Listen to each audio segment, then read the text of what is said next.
श्री स्वामी समर्थ. नमस्कार मंडळी.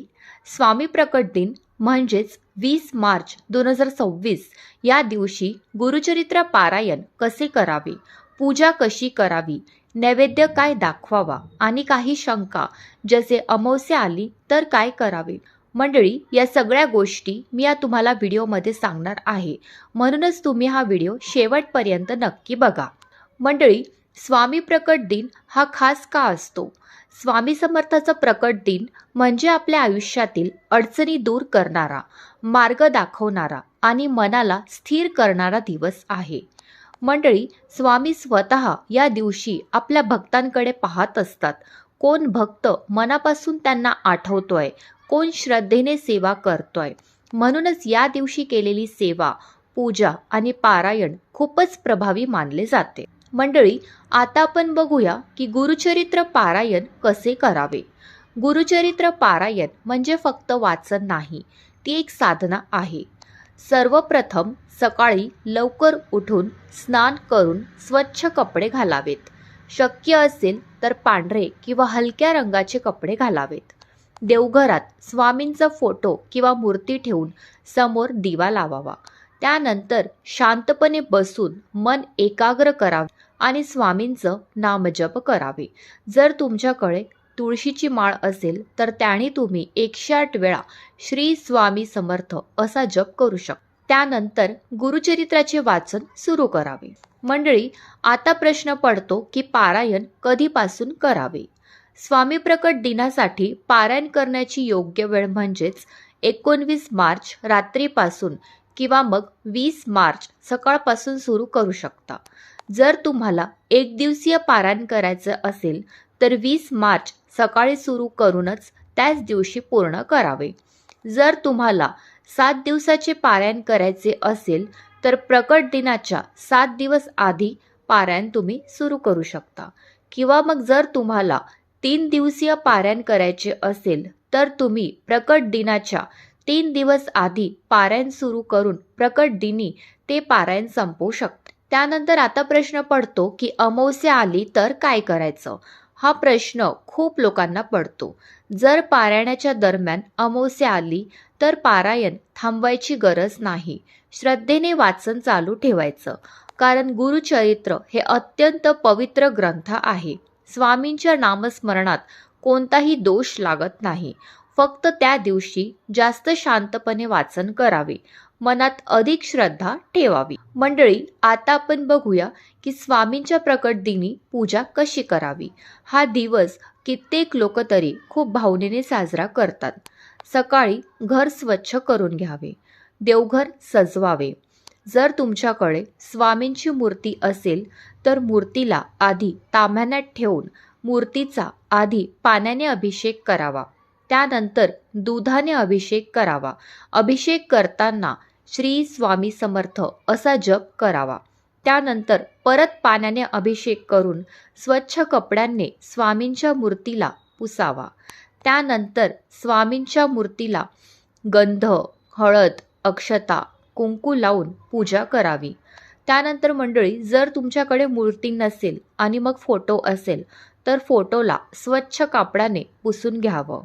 फोटोला सुद्धा गंध, हळद, कुंकू, अक्षता लावून पूजा करावी आणि फोटोला हार घालावा.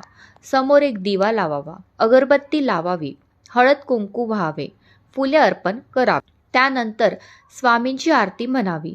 आरती स्वामी समर्थांची ही आरती तुम्ही म्हणू शकता आणि मनात प्रार्थना करावी की स्वामी, माझ्या आयुष्यातील अडचणी दूर करा, मला योग्य मार्ग दाखवा, अशी म्हणून तुम्ही प्रार्थना करावी. त्यानंतर नैवेद्य काय दाखवायचा. स्वामींना साधा आणि प्रेमाने दिलेला नैवेद्य खूप आवडतो. तुम्ही नैवेद्यामध्ये साखर किंवा खडीसाखर, दूध, केळी किंवा मग पुरणपोळी जर तुम्हाला करणं जमत असेल तर ते उत्तमच राहील. हे तुम्ही नैवेद्य दाखवू शकता. महत्त्वाचं म्हणजेच पदार्थ नाही, पण तुमच्या भावना त्यात असल्या पाहिजे. मंडळी, आता आपण बघूया की पारायण करतानाचे काही नियम. स्वच्छता राखावी. शक्यतो सात्विक आहार घ्यावा.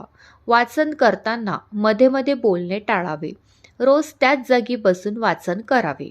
त्यानंतर इच्छा पूर्ण होण्यासाठी काय करावे? जर तुम्ही मनापासून स्वामींचे नाव घेतले आणि श्रद्धेने पारायण केले तर स्वामी नक्कीच मार्ग दाखवतात. रोज 108 वेळा श्री स्वामी समर्थ असा जप करावा. पारायण पूर्ण झाल्यावर नमस्कार करून इच्छा मनात मांडावी. मंडळी, आता आपण बघूया की 24 तासात अनुभव देणारी स्वामींची खास सेवा कुठली आहे. ही सेवा खूप सोपी आहे, पण तिच्यातील श्रद्धा आणि सातत्य खूप महत्त्वाचे आहे. ही सेवा नेहमी स्वामींच्या प्रकट दिनी किंवा मग गुरुवारी किंवा मग एखाद्या अडचणीच्या काळात ही सेवा केली जाते. आता आपण बघूया की ही सेवा कशी सुरू करायची. सकाळी लवकर उठून स्नान करून स्वच्छ कपडे घालावेत. देवघरात स्वामींचा फोटो किंवा मूर्ती ठेवावी. समोर दिवा लावावा आणि अगरबत्ती लावावी. मग शांतपणे बसून डोळे मिटून फक्त एकच नाव घ्यायचं, श्री स्वामी समर्थ. हे नाव घेताना मन पूर्ण शांत आणि एकाग्र ठेवायचं. आता 24 तासाची विशेष पद्धत म्हणजेच ही सेवा थोडी वेगळी आहे. एका दिवसासाठी तुम्ही एक संकल्प घ्या, स्वामी माझी ही इच्छा आहे आणि मी पूर्ण विश्वासाने तुमच्यावर सोपवते. मग त्या दिवशी शक्यतो जास्तीत जास्त वेळ श्री स्वामी समर्थ याचा जप करावा. काम करतानाही मनात जप सुरू ठेवावा. नकारात्मक विचार टाळावेत. विशेष नियम म्हणजेच 24 तासात किमान 1080 वेळ जप करायचा प्रयत्न करावा. म्हणजेच 108 × 10 माळ खूप शक्तिशाली मानली जाते. त्यानंतर रात्रीची खास पद्धत. रात्री झोपण्यापूर्वी स्वामींच्या फोटोसमोर बसावे. एक दिवा लावावा. मनातील इच्छा पुन्हा एकदा स्वामींना सांगावी आणि मग फक्त इतकं म्हणावं, स्वामी आता सगळं तुमच्यावर सोडलं आहे आणि पूर्ण विश्वासाने झोपावं. याचा अनुभव कसा येतो?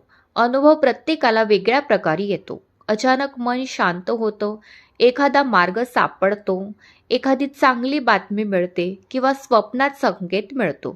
पण एक गोष्ट नक्की की स्वामी काही ना काही संकेत तुम्हाला नक्कीच देतात. त्यानंतर दुसरं म्हणजेच गुरुचरित्रातील विशेष अध्याय.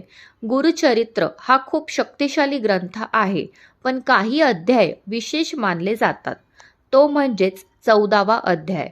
हा अध्याय खूप प्रभावी मानला जातो. अडचणी, संकटे, मानसिक त्रास यासाठी हा अध्याय खूप उपयुक्त आहे. जर पूर्ण गुरुचरित्र वाचायला वेळ नसेल तर 14वा अध्याय रोज वाचला तरी खूप चांगला परिणाम मिळतो. त्यानंतर 18वा अध्याय. आर्थिक अडचणी आणि अडथळे दूर करण्यासाठी हा अध्याय उपयुक्त ठरतो. त्यानंतर 31वा अध्याय. घरात शांतता आणि समाधानासाठी हा अध्याय कित्येक लोक रोज वाचत असतात. त्यानंतर 51वा अध्याय. अंतिम आशीर्वाद आणि पूर्णत्वासाठी हा अध्याय कित्येक लोक तरी वाचत असतात. मंडळी, वाचन कसे करायचे तर शांत जागी बसून वाचावे. घाई करू नये. प्रत्येक शब्द मनात उतरवावा. वाचन करताना असं वाटलं पाहिजे की स्वामी तुमच्या समोर बैसून हे सगळं ऐकत आहे. त्यानंतर मंडळी, एक छोटी पण खूप महत्त्वाची गोष्ट म्हणजे स्वामींची सेवा करताना मनात शंका ठेवू नका. होईल का नाही असा विचार करू नका. फक्त एकच विश्वास ठेवा, तो म्हणजेच पूर्ण विश्वास स्वामींवर तुम्ही ठेवा. मंडळी, शेवटचं सांगायचं झालं म्हणजेच स्वामी म्हणजे हा आधार आहे. कधीही मन खूप अस्वस्थ असेल, काहीच मार्ग दिसत नसेल, तेव्हा आपण फक्त एकच नाव घेतो, ते म्हणजे श्री स्वामी समर्थ. आणि खरंच सांगायचं झालं की काही ना काही मार्ग तुम्हाला नक्कीच मिळतो. स्वामी प्रकट दिन हा एक असा दिवस आहे ज्या दिवशी आपण फक्त एक पाऊल टाकायचं, बाकी सगळं स्वामी स्वतः सांभाळतात. म्हणून या 20 मार्चला मनापासून सेवा करा, पारायण करा आणि स्वामींवर पूर्ण विश्वास ठेवा. स्वामी तुमची प्रत्येक इच्छा पूर्ण करतील, योग्य वेळेत आणि योग्य प्रकारे. श्री स्वामी समर्थ. जय जय स्वामी समर्थ.